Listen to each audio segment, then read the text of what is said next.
ऐसा मत देखिए सिद्धू जी, हमको प्यार हो जाएगा। हम ब्याहता हैं, हमारा जिंदगी बर्बाद हो जाएगा। ऐसा mister Kaviraj, please pick up the phone. Hello, कौन? राज दिल का यही खोलतानी, हम केहू अउरी ना, हम सपना का आशिक बोलतानी। कहाँ से?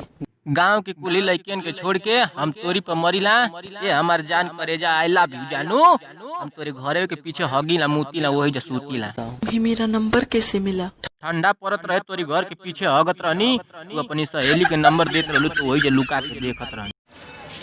हे कवि जी, तई शायरी सुनावा हो। अरे ठंडी में ठंडा लगा दिहलू हो, ठंडी में ठंडा लगा दिहलू कौड़ा, तो तू हमके बैठा दिहलू।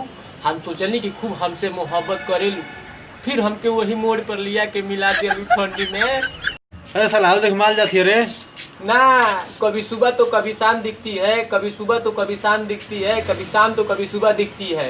कहती है कि मैं बहुत मोहब्बत करती हूँ जंगले से, इसीलिए तो पता न किसी से फोन से बात करती है।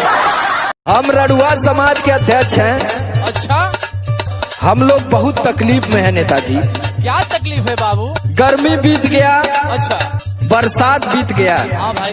लेकिन अब जाड़ा में हम लोगों को क्या होगा?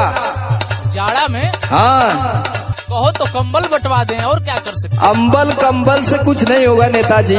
लीजिए मैं समस्या बता रहा हूँ, इसका हल आपको निकालना है। जेकर भाईल बापिया उतना बाजा मारी है, हई जाड़ा मेरा रूहवा का करी है। करे सारे काहे भागत हले रे? ना हैदराबाद में काम ना करो। काहे? उस साल आपके गांव से बोलने रहे कोई कि 15,000 रुपया में तो के काम कराए, मियां को तो 7,000 में काम करे, गाड़ी धोआवे हमसे, हम ना